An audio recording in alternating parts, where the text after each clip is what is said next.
Boa noite, meus amores. Estou passando aqui bem rapidinho, só para mostrar para vocês, né, como tá sendo, né, o meu início de noite nesse domingo, né?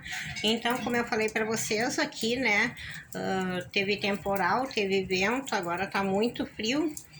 E eu acendi a lareira, né, para casa ficar quentinha, né? Tô tomando um chimarrão e vou mostrar para vocês como que tá aqui, né? Acendi a lareira, a casa tá toda quente, né? O fogão tá limpo, a louça tá limpa, né? Meu chimarrão tá aqui, né? Que tá friozinho. A casa, ó, coloquei os tapetinhos no chão que eu lavei. Ó, tudo bonitinho, tudo limpinho e organizado. Tô fazendo meu crochê aqui, um tapetinho, né?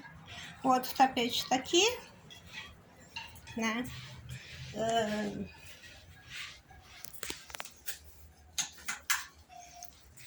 O banheiro tá limpo, né? Tá tudo ok aqui.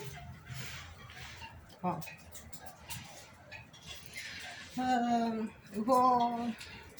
Vou olhar o YouTube agora, né? Tomando um chimarrão. E coloquei um tapetinho aqui na porta, ó.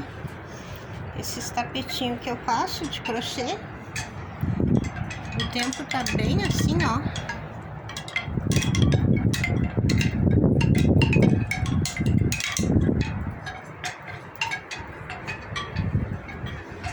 Tá muito frio aqui.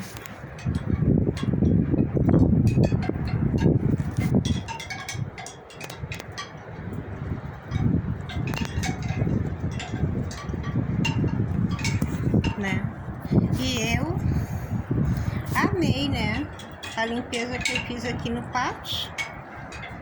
Ó. Muito frio. Então, é isso, meus amores, né? Casa limpa. Hoje eu não gravei pra vocês, né?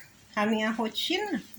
Mas tô fazendo esse videozinho aqui pequenininho, né? Mostrando pra vocês, né? Como que tá o tempo aqui. Eu liguei a minha lareira, vou tomar meu chimarrão agora. E desejar pra vocês, né? Uma boa noite, né? Um ótimo fim de domingo e uma semana abençoada para todos nós, né? E é isso, meus amores. Fiquem todos com Deus, né?